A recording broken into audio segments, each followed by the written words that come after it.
रिया के बलिदान के बाद गांव वालों को लगा कि काली हवेली का डर अब हमेशा के लिए खत्म हो गया है। कुछ दिनों तक सब कुछ सामान्य लगने लगा था, लेकिन कुछ समय बाद गांव में अजीब घटनाएं फिर से शुरू हो गई। गांव वालों को रात में हवेली से चीखें सुनाई देने लगी और कुछ लोगों ने दावा किया कि उन्होंने रिया और अनिल की आत्माओं को हवेली के आसपास देखा है।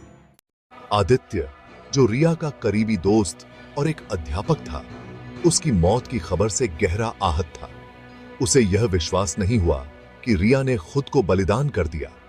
उसने तय किया कि वह हवेली की सच्चाई का पता लगाएगा और रिया और अनिल की आत्माओं को हमेशा के लिए शांति दिलाएगा। आदित्य को इस बात का भी एहसास हुआ कि हवेली की काली शक्ति अभी पूरी तरह समाप्त नहीं हुई है। वह प्राचीन पुस्तकों और तंत्र मंत्र की जानकारी जुटाने के लिए पुराने साधु बाबा से मिला। बाबा ने उसे बताया कि हवेली में अभी भी एक काला पत्थर है, जिसे राजा विवेक सिंह ने अपनी आत्मा को हमेशा जीवित रखने के लिए प्रयोग किया था। जब तक वह पत्थर नष्ट नहीं होगा, हवेली की काली शक्तियां खत्म नहीं होंगी। आदित्य ने बाबा के निर्देशों के साथ एक मंत्र त्रिशूल और उस काले पत्थर को नष्ट करने की योजना बनाई। वह पूरी तैयारी के साथ उस रात हवेली में अकेला चला गया। हवेली के पास पहुंचते ही उसकी रूह कांप उठी, लेकिन उसे रिया के बलिदान को व्यर्थ नहीं जाने देना था। हवेली में प्रवेश करते ही उसे तेज हवा के झोंके और भयानक आवाजें सुनाई देने लगी। यह वही आवाजें थीं जो गांव वाले सुनते थे। अचानक से एक बार फिर हवेली के दरवाजे अपने आप बंद हो गए। आदित्य ने देखा कि रिया की आत्मा हवेली के बड़े हॉल में फंसी हुई थी, जैसे वह उसे चेतावनी दे रही हो कि आगे बढ़ना खतरनाक है।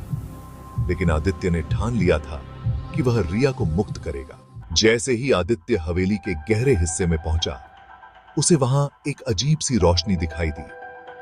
वह रोशनी काले पत्थर से आ रही थी, जो हवेली के नीचे एक प्राचीन मंदिर में रखा हुआ था। आदित्य ने मंत्र का जाप शुरू किया और त्रिशूल उठाकर पत्थर को तोड़ने की कोशिश की। जैसे ही उसने पत्थर को छुआ, एक जोरदार चीख हवेली के हर कोने में गूंजने लगी। यह राजा विवेक सिंह की आत्मा की आखिरी चीख थी।